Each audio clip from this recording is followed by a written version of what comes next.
근데 우리가 이런 어지럼증이 와서 앉았다 일어났어. 그럼 나 어지러워. 그러면 우리가 보통 빈혈이다 이렇게 생각하지. 네. 나 저혈압인가? 이렇게 생각하진 않잖아요.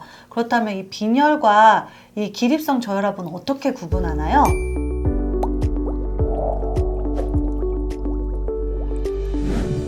유리님들 안녕하세요. 안녕하세요. MC 스텔라입니다. 안녕하세요. 영양박사 클라라입니다. 영상 속에 20% 할인 쿠폰이 들어있습니다. 영상을 끝까지 보셔서 이 쿠폰을 찾아보세요.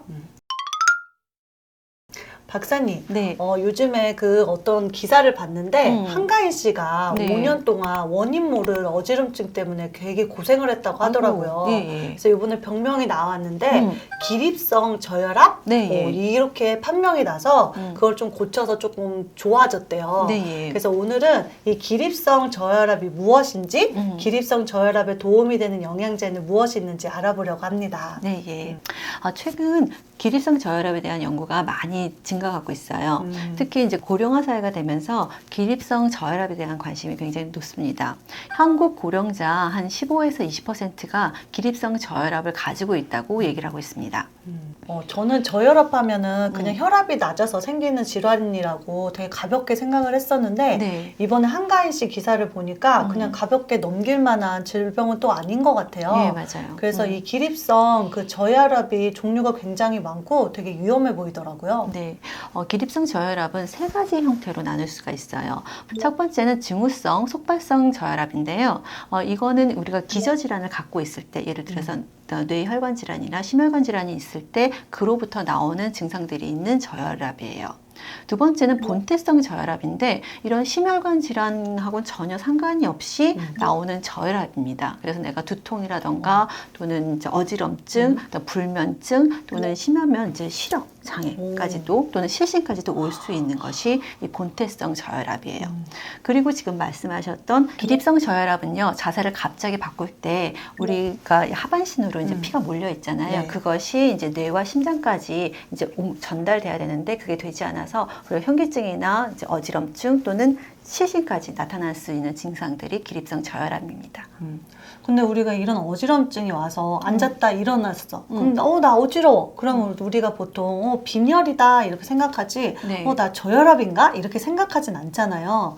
그렇다면 이 빈혈과 이 기립성 저혈압은 어떻게 구분하나요? 우리가 어지럼증이 있다라고 하면 기본적으로 이제 빈혈로 그쵸. 생각을 하는데요. 네. 이제 빈혈은 우리가 헤모글로빈과 그다음에 적혈구수가 부족해서 산소 운반이 제대로 되지 않아서 나타나는 그런 어지럼증이에요. 그런데 기립성 저혈압도 어지럼증이 있긴 하는데 이제 내가 갑자기 자세를 바꿨을 때 나타났을 때는 내가 이게 빈혈이 아니라 기립성 저혈압이구나 라고 생각하시면 됩니다. 그렇다면 우리가 이제 저혈압의 정상 수치가 있을 거 아니에요? 네. 그러면은 그 정상 수치보다 저혈압은 얼마나 낮아야 저혈압이구나 알 수 있는 거예요? 정상 수치부터 먼저 확인해 볼게요. 우리가 수축기 혈압이 120, 그다음 이연기 혈압이 80이면 정상 혈압이다라고 그렇죠. 해요. 근데 저혈압은요, 이제 수축기 혈압이 100, 그다음 이연기 혈압이 60, 그거보다 좀 더 낮았을 때 우리가 저혈압이라고 얘기를 하는 거죠. 그럼 우리가 그 말씀해 주신 것처럼 이렇게 혈압을 재면 숫자가 보통 120, 80 이렇게 나오잖아요. 네, 예. 근데 숫자 보면 뭐 이 범위 안에 있으면 정상이구나는 알지만 네. 이 120과 이 80이 나타나는 이 수치가 뭘 나타나는지 사실 잘 모르겠거든요. 네, 120 이게 하이스트 네, 그 그렇죠. 혈압이잖아요. 네. 이거는 심장이 우리가 수축을 꽉 했을 때 그때 나가는 그 혈압의 그 혈압 압력이 이제 120이라는 거고요.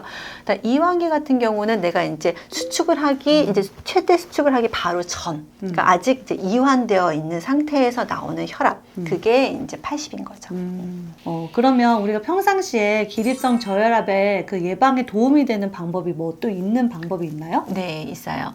제일 중요한 거는요, 우리가 수분을 충분하게 섭취하는 거예요. 네. 그러니까 혈압도 이제 혈액이 이제 혈관을 누르는 그런 압력이잖아요. 이게 충분하지 않으면 혈압이 올라가지 않아요. 그 다음에 이제 몸에 꽉 끼는 옷 같은 거는 네. 이제 혈액순환이 안 되잖아요. 그렇죠. 그래서 그런 것들은 입지 않는 게 좋고, 그리고 갑자기 이렇게 벌떡 일어나지 않고, 그 다음에 이제 내가 일어날 일이 있으면 천천히 이제 일어나시는 것도 좋겠고요. 다리를 이렇게 꼬고 앉아 있으면 혈액순환이 안 돼서 이게 이제 혈액이 위까지 가지 못해요. 그러니까 그런 건 안 좋고, 또 오래 서 있으면 하반신으로 피가 점점 몰리겠죠. 그러면 훨씬 더 이 기립성 저혈압이 더 많이 생길 수가 있으니까 조심하셔야 됩니다. 네. 술은요, 혈관을 확장시켜서 혈압을 떨어뜨릴 수 있으니까 좋지 않고요.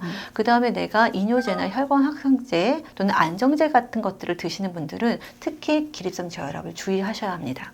그러면 우리가 기립성 저혈압에 도움이 되는 영양제 오늘 어떤 걸 가져오셨나요? 제일 먼저 제가 코큐텐을 가지고 왔어요. 코큐텐은 이 혈액순환에 굉장히 도움이 되고요. 그 다음 심장을 굉장히 뛸 수 있게 에너지를 만들어주는 거잖아요. 네. 그렇기 때문에 우리가 떨어져 있는 혈압을 올릴 수 있고, 그 다음 심장 박동을 잘하게 해서 혈액순환에 도움이 되기 때문에 제가 코큐텐을 가져왔고요. 두 번째는 이 비타민 B 컴플렉스를 가져왔어요. 비타민 B 컴플렉스는 에너지를 만드는 것뿐만 아니라 여기서 키포인트는 뭐냐 하면 비타민 B9, 엽산하고 비타민 B12예요. 얘네들이 혈액을 만드는 데 도움이 되고요. 그 다음에 혈액순환에도 도움이 됩니다. 그래서 이렇게 두 가지가 세트고요. 그 다음 마지막에 있는 게 시베리안 진생입니다. 시베리안 진생은 뭐 면역력도 좋고 그 다음에 에너지 생산에도 되게 도움이 되잖아요. 그런데 얘가 혈액순환, 그 다음에 혈압 조절에도 도움이 됩니다. 그래서 이 세 가지를 같이 드시면 효과를 많이 보실 거예요. 기립성 저혈압이 근육량이 줄어들면은 네. 더 이렇게 발생하다고 하던데 맞나요? 네, 맞아요. 우리가 이제 아래에 있는 혈액으로 모이는 혈액을 위로 올려줘야지 기립성 저혈압이 안 생기잖아요. 네. 그런데 우리가 아래에 있는 혈액을 올리려면 종아리, 허벅지가 이렇게 근육이 혈관을 딱 조여줘서 이게 쫙 이제 올라가야 되는데 그게 부족하면 이제 혈액이 위쪽으로 올라가지 않는 거죠. 그래서 이제 종아리나 허벅지의 근육을 잘 유지하는 것이 굉장히 중요합니다. 이 하체 운동, 근육 운동 하는 거나 이 수분 섭취하는 거는 이게 기립성 저혈압이 아니어도 네. 이렇게 평상시에 잘 해야 될 것 같아요. 네, 맞아요. 우리가 앉았다 일어났을 때는요, 보통 한 500ml에서 1리터 정도의 혈액이 이 다리와 복부에 이렇게 머물러 있어요. 그렇게 되면 우리가 뇌로 가는 혈액이 충분하지 못하고 심장으로 가는 혈액이 충분하지 못해서 우리가 훨씬 더 기립성 저혈압을 느낄 수가 있습니다.